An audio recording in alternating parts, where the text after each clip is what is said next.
Hi. Hello and welcome to another episode. Hi. Hi. Hello and welcome to another episode of Tos Thos Play. Sing a licking good time. I love you, Colonel Sanders.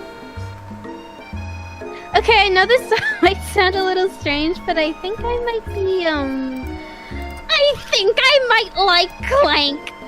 Like him? Like? I know, it's like it's moving too fast, but there's something about him. I like him. I like him. We got to talking after class, and he's actually a totally sweet guy. Not only that, but he's really smart. He told me all kinds of stories about Colonel Sanders. Did you know that Colonel Sanders was the most popular kid in his high school? No. No, but that does make complete sense. Yeah, but he was so popular that he was voted prom king at a school he didn't even go to, and was also the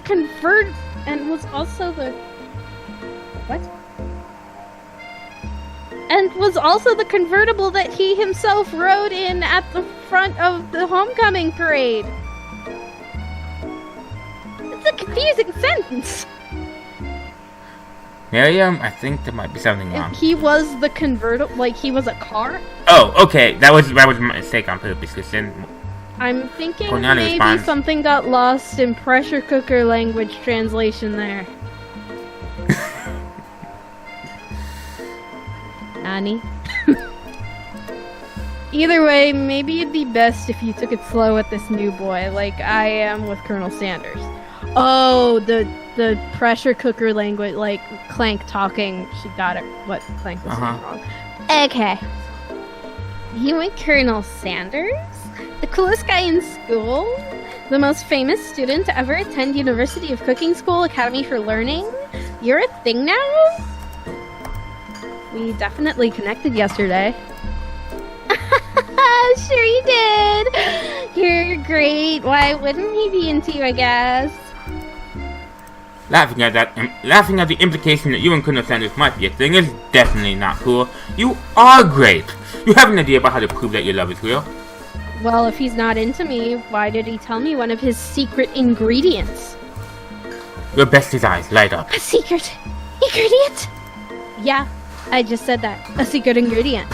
Is there a dramatic echo in here? Echo. Miriam checks to make sure you're alone before continuing. So this summer, while I was on vacation with my family, a lovely man approached me in the botanical garden where I was wandering.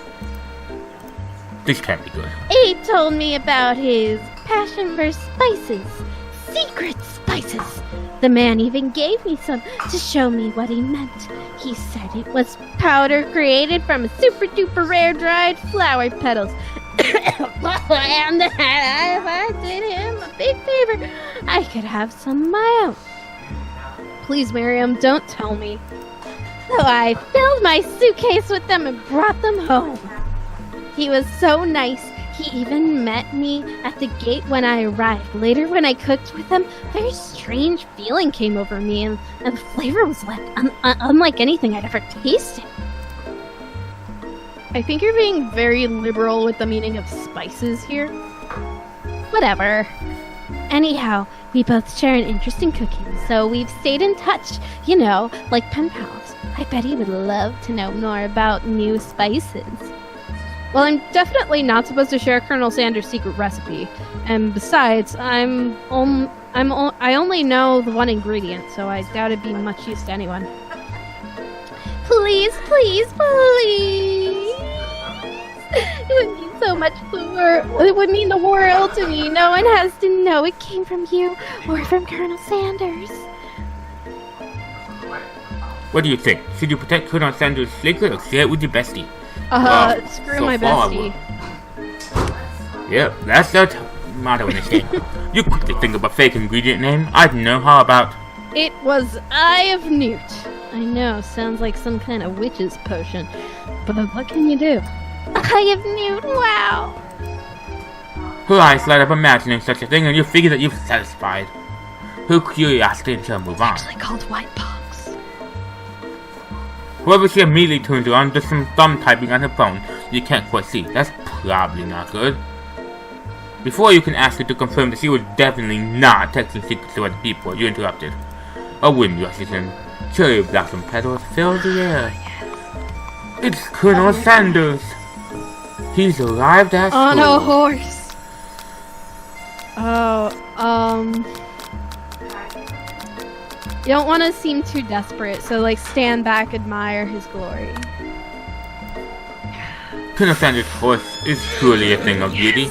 Without ever acknowledging that he's being watched, he does a short horse dance before dismounting with a flourish.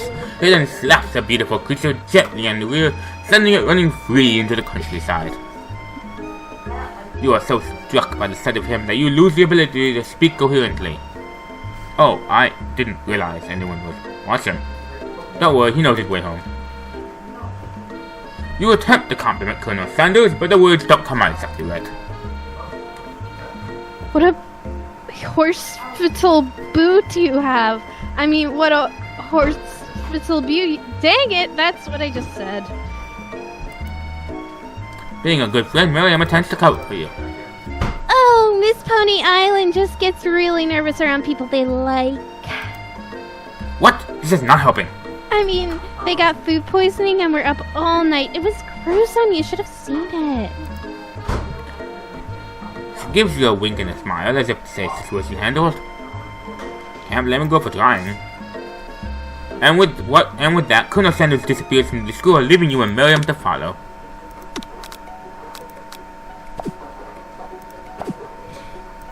When you enter the classroom, you can see your two rivals, Ashley and Van Van, are doing something bad. By the way they were hiding, you know it must be really bad. Like counterfeiting recipes, bad. Experimenting with restricted ingredients, bad.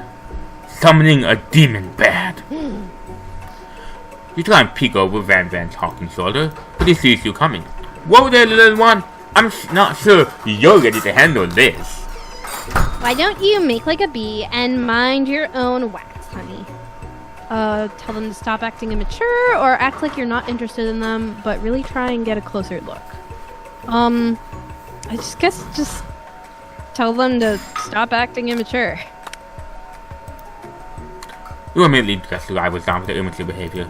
Culinary school is to be respected. This kind of nonsense is a waste of everyone's time. Now you've upset them. And you're the emperor of cooking, are you? You make the rules? I'm not sure you'd know a good meal if it ate you!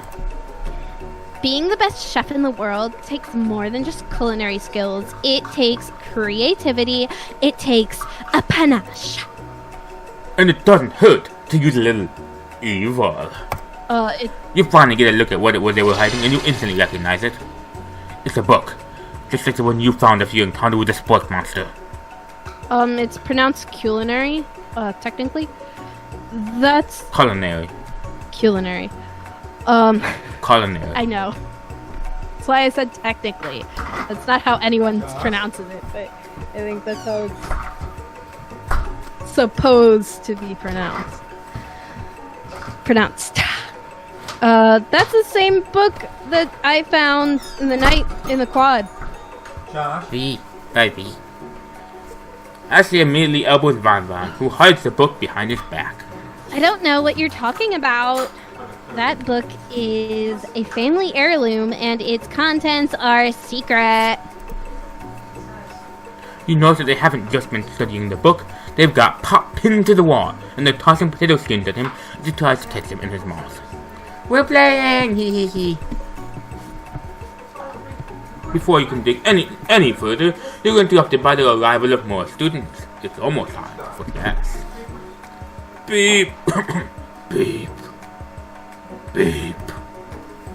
Plank must be running late. He's in such a hurry that he goes right over Van Van's meaty foot. Hey, watch it, you bucket of bullets!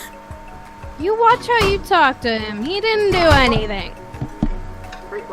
Except run you over. He did that, but whatever. Don't wipe your hands on it off. Huh? My hand's not dirty. It should be. You touched the outside of that and then it's fine. Are you handing me the dog? Yeah, I need ice cream. Hey, Dizzy. Hi, Bugsy. Hello, ice cream. I traded the puppy for ice cream. That's a bad trade. Don't trade a puppy for ice cream. Burst. Womp. Who do you think you're talking to? I've never heard such language, not even from a stand mixer. Womp. Womp. No, your mother was a stand mixer. Whoa. Beast. Van Van jumps to attack Clank, but Clank shocks Van Van, sending him flying across the room. Protect me, Colonel Sanders. These crazed men are about to come to blows. I think it must be over me, but I'm not interested in either of them.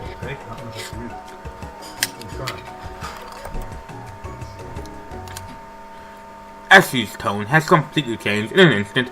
She backs her eyelashes at Colonel Sanders. Surely he must know that this is a ruse. Right? No. Gentlemen, get a hold of yourselves. Save for the arena at least, or don't, honestly, what do I care? I've got lofty career aspirations to focus on.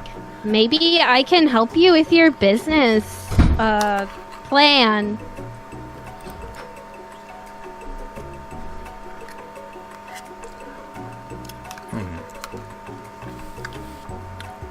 Just then, Sprinkles arrived to signal the true start of the class day.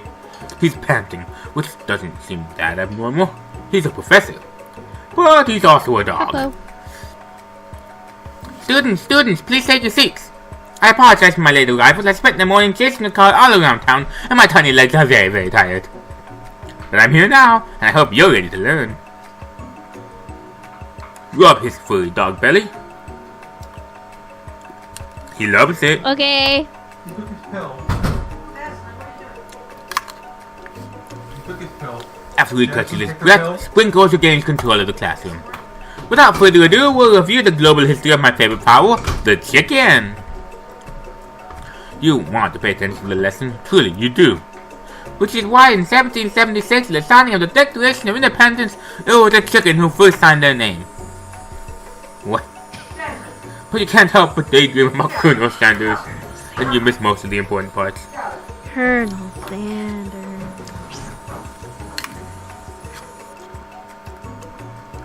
Even if that stuff is Oh my god, Colonel Sanders. His white hair and his mustache goatee. Oh, so great. When you come to, Sprinkles is holding a tray of food in front of you.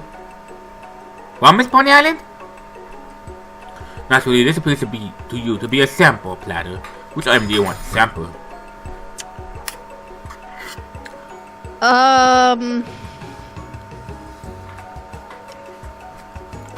The dog biscuit.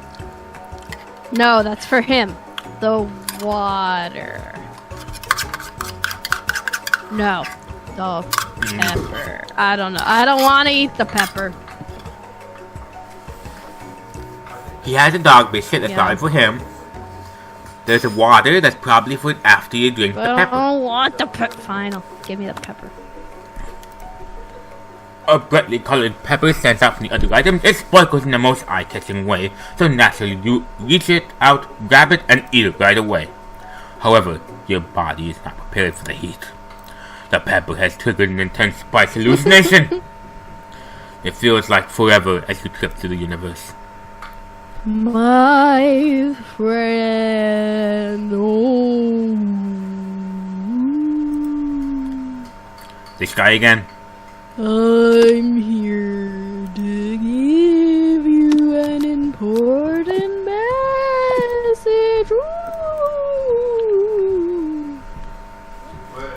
You must avenge my death and fulfill your destiny. All you must do is...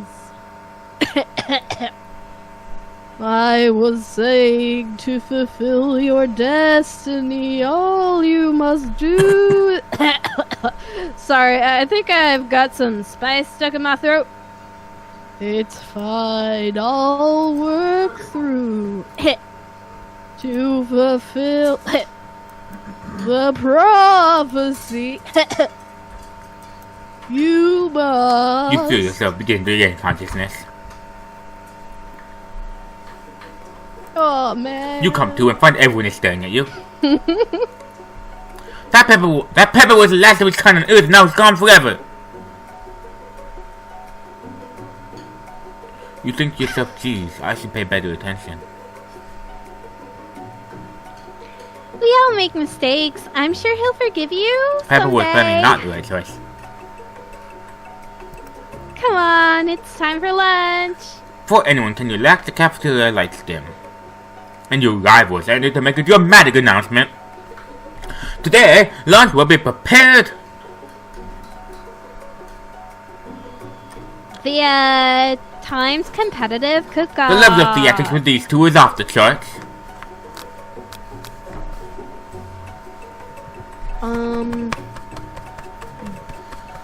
Yell, you're on. Ah! No! I dropped my... Is everything a competition with you two? Yes? Yes? Well, not with me. I'm on a personal journey to learn, to love. To learn to love? Sure, why not? But definitely not to constantly battle. Already fought a mashed potato man. No, we don't have to do that. Or... Oh, sure. Alright. Let's take that choice back.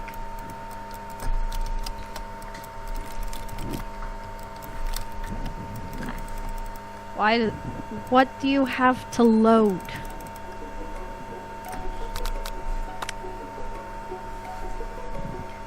Bit of lunchtime competition, eh? Count me in. If I have to wipe the tables with you fools before I set my lunch down on it, I'm not the so fool. be it. You're the fool. I knew it. He's happy. Good one, Van Van. I like your gumption, Miss Pony Island. I'll be watching your performance. Just as things reach a boiling point, Sprinkle steps in. Surely you'll put a stop to this madness. Now, students, please settle down. This is the lunchroom, not a sporting comp. Finally, a little sense, you read a sigh of relief. At least not until we turn on the timer! Just then, a huge light flashed you in the face, reading the words, "Timer ready." That's what I'm talking about. Ow! Ooh! I stand The hard way corrected. builds solidly a foundation of confidence that cannot be swept away, and that's the original quote by me in case anyone was wondering. I hope its message lifts you to victory. Like a diamond, I was formed under pressure, and now is my chance to shine. I will defeat you. You had his chicken and you made mashed potatoes and gravy on day one, and you're feeling like you can really impress him again here. It's time to boil some water for the potatoes. Think fast, at the time we're going to you'll be forced to pick randomly. What temperature does water boil at? Celsius, right? 100 C. That's right. But Yeah. how would you have even gotten to the school without knowing that? When it gets to rub my furry belly, let that enticing offer motivate you. You're going to need to season this chicken before you cook it. You don't know Colonel Sanders' recipe exactly, but you have an idea. Are you ready? Yeah. How many herbs and spices did you say you used? 11. That's right. You might not know all of the ingredients yet, but at least you're headed in the right direction. Till working intensifies! Now that you've got some basic steps going, it's time to elevate your craft. What state of mind offered the most flavor? Trust. No! That's wrong. I don't remember. I'm begging you to get it together. Get it? I'm a dog. It's never the wrong time for dog jokes. Next. The classmates are rooting for you, but Ashley is simply stronger, faster than you. You'd better pick up the pace if you want to survive. When you were a child, your father told you to never forget where you came from. Every day you meditate and his advice and your energy from this place. That would be a great time to harness that energy. So where does it come from? Boom. Josh, where are the dogs? Okay. I put them away. Okay. Good night, Dad. Love you. That's right. This is your shot and you're not going to miss it. Ow! You try to shout out the noise of the arena and focus on your cooking. What is the sound of success? Sizzling. That's wrong. No! Don't make me get the spray bottle! Next question. You know it's gonna probably sound like one of silenced you them. lie. I believe in you, Miss Pony Island! He's actually cheering you on. Which would be awesome, except knowing he's watching you makes you totally forget what you were doing. Now all you can think about is Colonel Sanders. I'm on a horse. How many spoons worth of gravy would it take to fill it to... What were you thinking? Do your mind back into the competition? What? You are standing on a desert island with only one dessert. Which do you take? What a hunk! I know, You know right? what? Shouldn't you be focusing on the challenge? You're falling behind. The vows. What does this have to do with crafting spectacular fried recipe and delicate baked chicken? Woof woof! You're really struggling to keep up. At the next station over, Ashley has already begun planning elements of a dish. It's colorful and complex. To make up for time, you toss your biscuit dough into a stand mixer. As you do, the crowd gasps. That's where you drink pop. Yikes. Huh? What? Why? Oh, Tim was here. What? Tim was here. Zipped. I know you love nothing more than seeing fellow clients utilized in a kitchen battle, but sometimes that means sacrificing the Whoa. personal touch.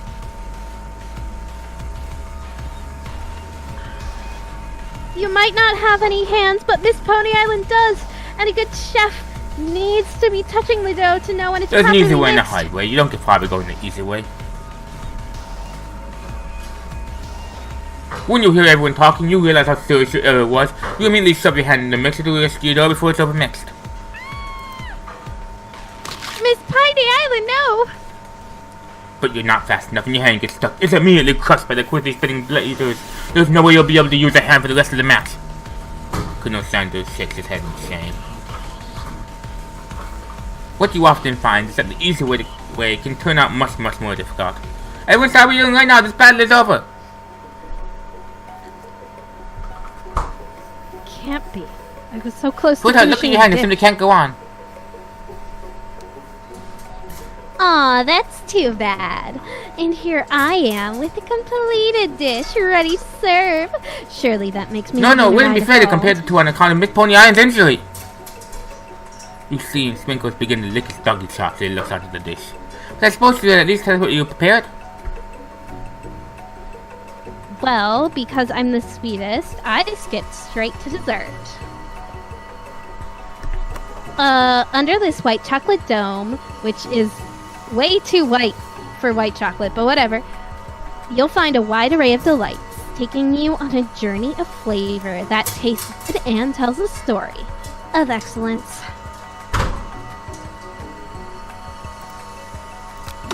I was going to ask Miss Pony Island to do the honor, but since you're injured, I'm afraid that pouring the creamer of delicate hot chocolate sauce might be too difficult. I'm gonna close it up and try again. Because there is one thing I've heard about this game, and it's that they made ending up with Colonel Sanders ridiculously, insanely hard. Oh no, so you pretty much have to get everything I'm assuming right? so, yeah. Silence. That's right, wouldn't it? Taste the cooking there would be so taken away that you're unable to stand. Oh, and these ones are not you can't answer these ones right. They're all about you and Colonel Sanders. Okay. Maybe there's a right one for that.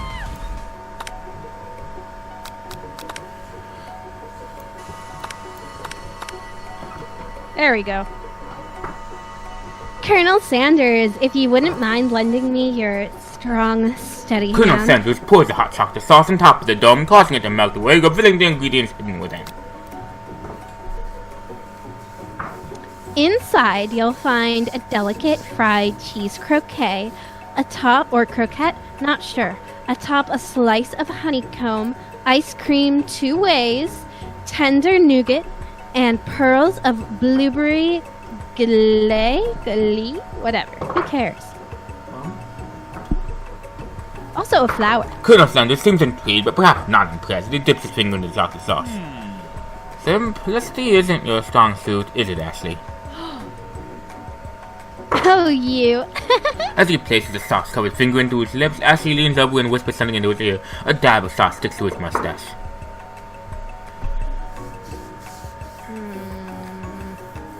You don't want to annoy Colonel Sanders.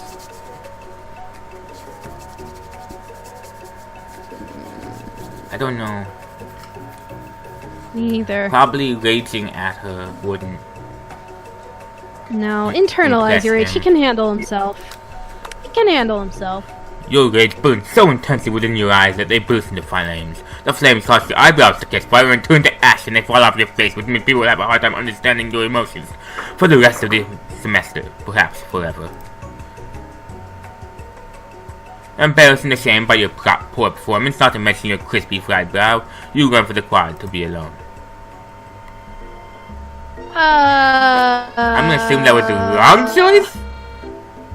Because we just missed... Unless Colonel Sanders comes here and is like, hey babe, it's okay.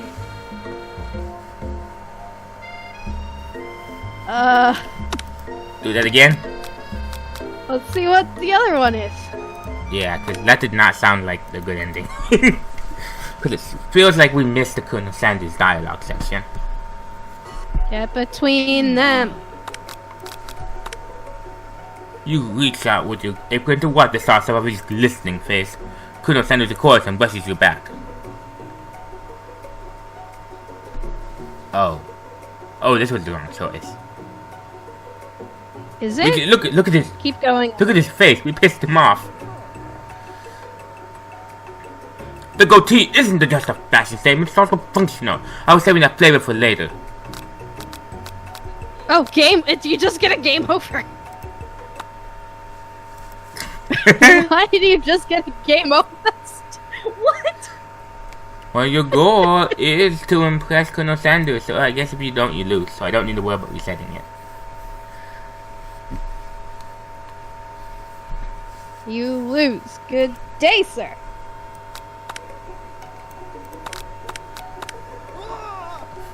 We died. Well, that's our first time dying in this game, so we're doing good. Nuh-uh, we went to sleep forever. Yeah, that was at the beginning. That wasn't during the beginning, that was before the game.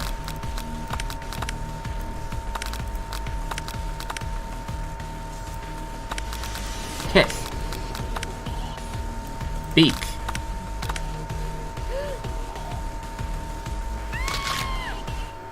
Okay. So we are supposed to burn that face off. Cool. Oh, Oh, here he comes. you were right. Now remember guys, the lesson we all learn periodically throughout these Let's Plays. Those can sometimes be right. No way. It's Colonel Sanders. He's probably here to tell you that he and Ashley are in love and have decided to get married. And he won't even ask you to cater his wedding, because you're a terrible chef and an awful person. Aw. Actually, she probably wiped the thing. Me? She probably wiped the thing off his face, now he hates your guts. You tried to hide from him, but he approached you directly. I know you're hurting right now. Not just from the devastating loss, but from that run-in with a mixer and that small fire. We should get that checked out. I'm fine. Can't you just leave me alone? I'm a loser. I'm not fit to fill your fryer, and whoever wrote this really likes alliteration. I'll never be a master chef. Failure is a part of the light of life. Not just for you, but for all of us. Do you think I've never failed at anything before? That's exactly what I think. Well then, think again. I wasn't always the man you see before you, enrolled in culinary school, incredibly handsome, successful, and motivated. Well, handsome, sure. I was born that way. But I walked other paths and arrived at dead ends. I was passionate about life, but I failed as an obstetrician. I was passionate about justice, What? but I failed as a lawyer. I was passionate about livestock, but I even failed as a mule handler. That one was especially humiliating. Mules can be so cruel. I lost my business part into a gunfight. Excuse me? Yeah, you know. It's the, And I lost my KFC innocence when war. I picked up a firearm and put a bullet in my rival. He survived. For a while, anyway. I didn't know. People see my delicate ribbon tie and my well-kept beard and assume that I've got it all together, which is true now, but it hasn't always been. Sounds like this guy could really use a hug. I resolved then that I was going to amount to something. No amount of hours, labor, or money would deter me from giving the best I had to give. Skinner Sanders changed his focus. You can see something ignite inside him, a burning passion. One has to remember that every failure can be a stepping stone to something better. My new dream is pure, it's honest, it's something that a humble man in a crisp white suit can be proud of. I will create a new chain of chicken restaurants that will bring joy to the entire world and make up for my past misdeeds. Yay! Just as your moment grows intimate, you're interrupted by a threatening shadowy presence. Battle scarred from the night before, you prepare for the worst. It's the Spork monster. Sporko? It is I. I know I said I wouldn't be back. Enough the whole fight to the death thing. Maybe you don't really want to see me anymore, but I just wanted to say that I was wrong to attack you, and I apologize. I know what it's like, having to always look over your shoulder. Monster problems, am I right? Aw, thanks, Sporko. I'm glad there are no hard feelings. Getting jumped by a giant creature in the dark of night can really rile a person up. I also want to apologize for the way I switched right into it. You know you did not. You defended. You tried as hard as you could. I know that you're strong, like 5 times. and cooking school can put a person under a lot of stress. I actually used to go to this school. I wasn't always a Spork monster, you see. I don't believe it. You were human once? Okay, we'll end the next episode here and start the 4th one. As we explore the mysteries of Spork Monster. So stupid. Peace off.